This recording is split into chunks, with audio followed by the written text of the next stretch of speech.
Não, é sempre assim, né? Pai, mãe, vó. A minha avó, você não quer nem escutar a minha avó. Vou te mostrar. Olha aí, olha aí. Assim, ó. Não. Pega aqui. Homem, Daniela, você é mulher. Não, Daniela, horrível. Mas você me esculachou. Não, eu acho feio. Tem quem goste. Ela gosta e tem pessoas que gostam, tanto que existe esse esporte, isso se chama.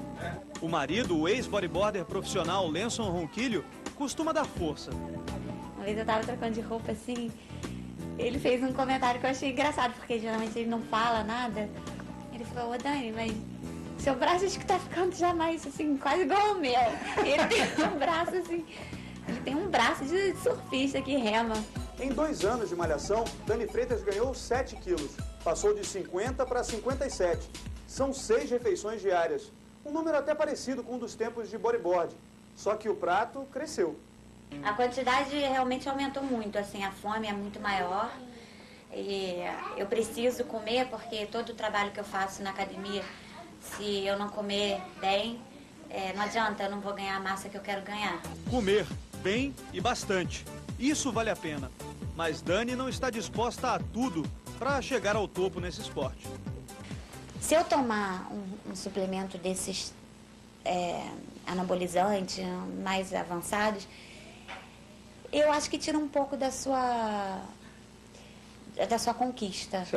Já tentaram te fazer usar anabolizante? Já me ofereceram lá, mesmo porque nos Estados Unidos é comum, assim, não só nesse esporte. Mas se eu tiver que ir para competição sabendo que eu tenho que tomar, só assim que eu vou ganhar, aí eu paro de competir. Saúde e família.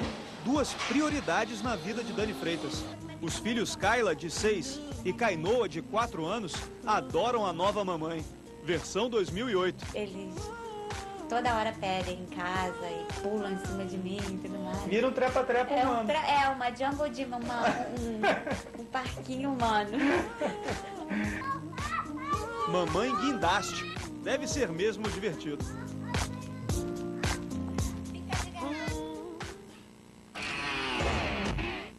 No próximo bloco... O Globo Esporte começa a exibir hoje uma série de 6 reportagens que vão relembrar como a seleção pentacampeã conseguiu a primeira estrelinha.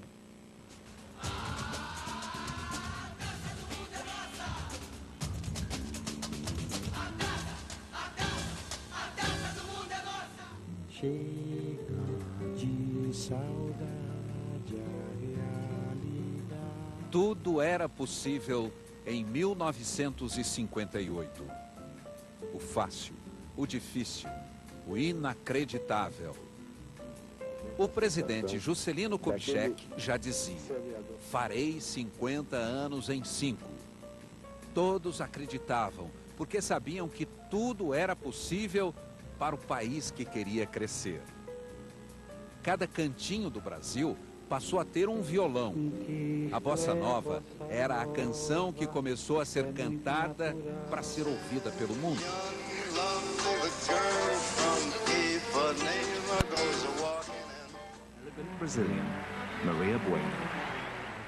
Maria Esther Bueno se tornou a rainha de branco do tênis após vencer em Wimbledon pela primeira vez. Brasília já tinha os alicerces da capital do futuro que havia sido pensada. As fábricas surgiam e delas nasciam os primeiros automóveis nacionais. Foi em 58, o ano em que o brasileiro descobriu que o sonho sonhado podia virar realidade.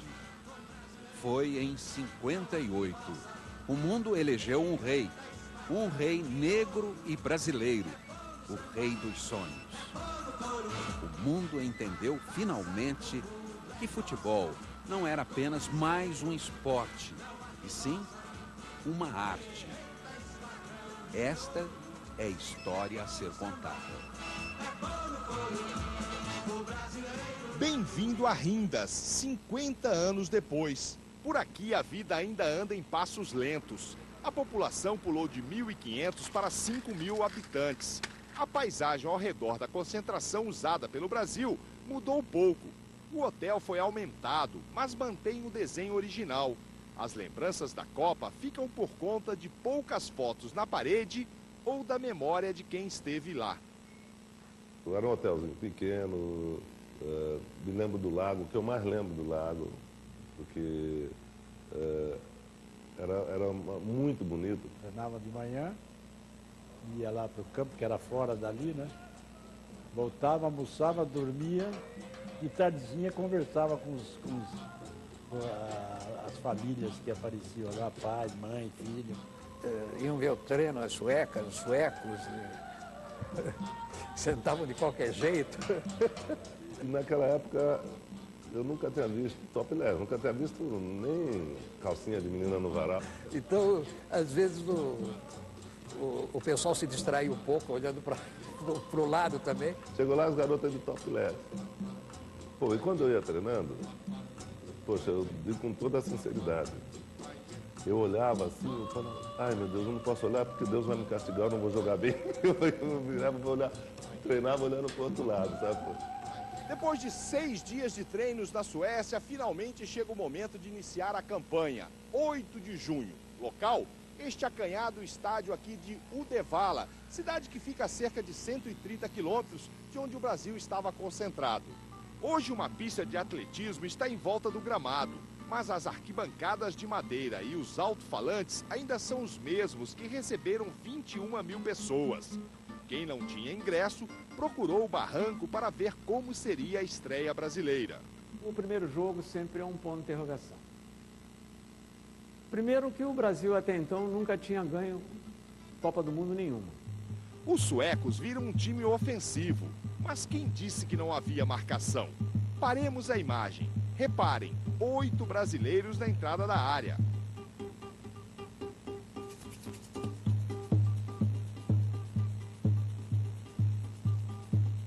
Nilton Santos foi o autor de um dos gols e lateral a atacar era coisa rara. O Nilton pegou e viu o espaço pela frente e foi. Aí eu disse, vai Nilton, que eu fico na tua. E o Nilton foi, e eu fiquei nessa posição, eu fiquei em posição de lateral esquerdo. E ele foi e acabou conseguindo fazer o gol. O atacante Mazzola ainda faria outros 2. Brasil 3, Áustria 0. Nós fomos lá no primeiro tempo um passeio, que era uma equipe que fazia tabela de 10 metros um longe do outro. Aí no segundo tempo nós conseguimos marcar bem eles, juntar mais. Aí foi aí que nós conseguimos ganhar. Pronto, estava aberto o caminho para o primeiro título e Pelé e Garrincha ainda nem haviam estreado. Amanhã tem a batalha contra a Inglaterra, o único jogo em que a seleção não marcou na Copa da Suécia.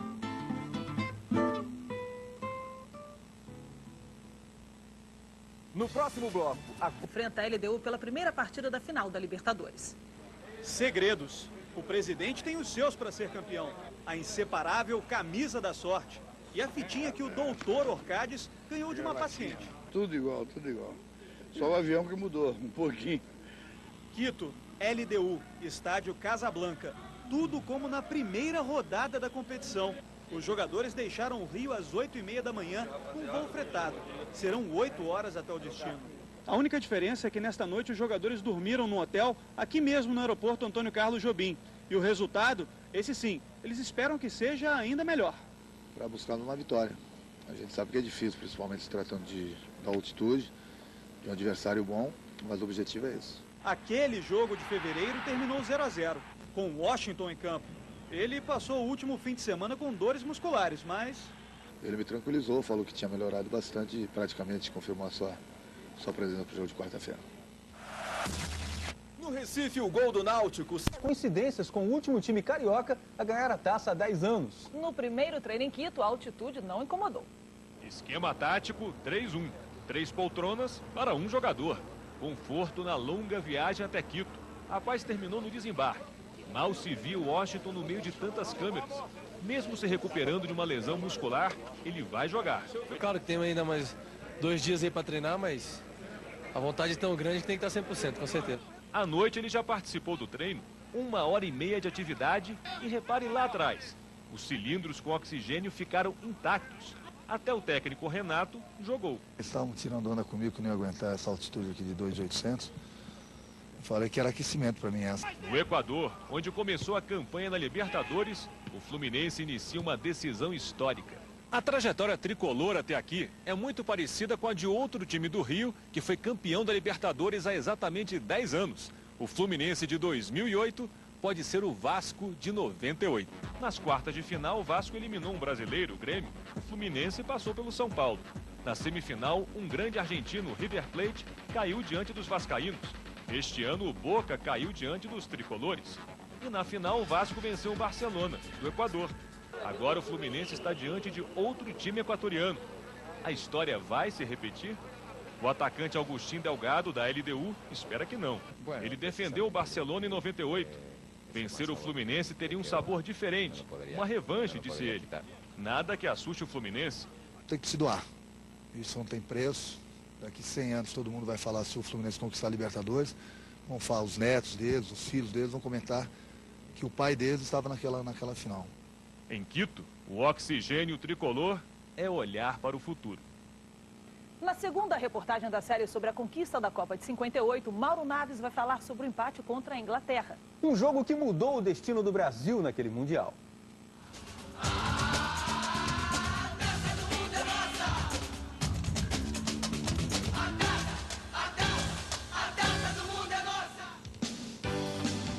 Uma obra de arte moderna de concreto e aço. Assim foi definido na época o estádio de Ullevi em Gotemburgo. Construído especialmente para a Copa, ainda hoje é o maior da Suécia, com capacidade para 50 mil pessoas. Ullevi Gotemburgo. A dobradinha tem papel marcante na primeira conquista, porque aqui a seleção jogou metade das 6 partidas da Copa. Assim como o estádio, a cidade também foi a mais visitada pelos jogadores, que estavam concentrados a 30 quilômetros dali e sem muita opção de lazer. A concentração é sempre chata, porque são 24 horas com as mesmas caras, as mesmas brincadeiras. Uma semana vai lá, mas mais do que isso aí. Mas ali era uma Copa do Mundo. E a gente ganhando, a gente suporta tudo, né? Segunda a maior cidade sueca com 500 mil habitantes, Gotemburgo já tinha na época como principal ponto turístico este parque de diversões que recebeu nossos craques. Tinha montanha-russa, nós íamos para ali. Ficávamos a tarde toda ali. Depois pegava o trenzinho, né? Um trenzinho que ficava a 20 minutos da concentração, né? A tranquilidade quase foi quebrada na segunda partida. Adversário tradicional e de respeito, Inglaterra. O estádio estava lotado e como naquele tempo não era permitido fazer substituição, quem não jogava tinha que se acomodar onde dava. Nós ficamos num lugar reservado, mas quase junto ao público, né? Nós ficamos, os reservas ficaram na arquibancada, que as arquibancadas não eram grandes, né? Nós ficamos na arquibancada, todos os reservas nós ficamos juntos. Pelé, Pepe, quem seguiu de fora viu um jogo de muita marcação.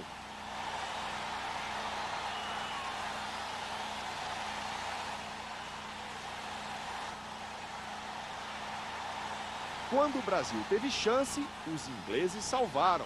E quando a Inglaterra atacou, parou nas mãos de Gilmar. A Inglaterra foi o adversário mais difícil que nós tivemos, eu achei. Já estamos 0-0, as duas defesas trabalharam muito. Os goleiros fizeram muito boas defesas. Nós tivemos chance de ganhar o jogo 2 vezes e o Altafini perdeu 2 gols na cara do goleiro. O time não levou gol, o time vinha bem, não era o empate contra a Inglaterra que ia trazer o desânimo. Depois do empate com a Inglaterra, o Brasil muda para enfrentar a União Soviética. Vem por aí as estreias de Pelé e Garrincha. Por causa deles, o estádio Ullevi em Gotemburgo entra para a história do futebol brasileiro. Esse capítulo você acompanha amanhã aqui no Globo Esporte. Até lá!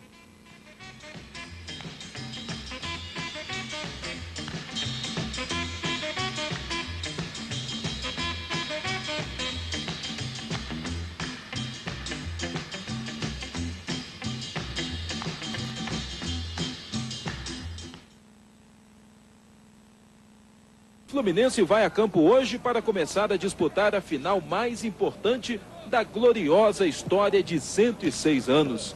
O time comandado pelo técnico Renato Gaúcho tem a melhor campanha da competição. Foi o primeiro colocado geral na fase classificatória e por isso joga a primeira partida aqui em Quito e a segunda no Maracanã. Renato Gaúcho contará com força máxima. O atacante Washington, que deixou o Renato preocupado por estar sentindo muitas dores na coxa, garante que está recuperado e vai jogar. Não, tô 100%. É claro que ainda existe um tipo de dor, mas até o momento da partida vai ter muito tempo ainda para tratar e vai melhorar bastante. Forte no ataque, forte na defesa.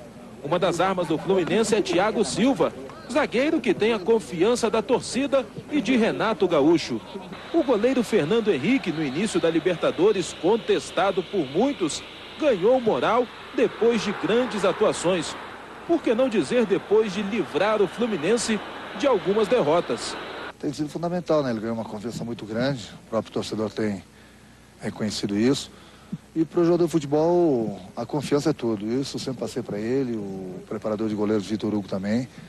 Ele está bem, está se sentindo bem, tem nos ajudado bastante.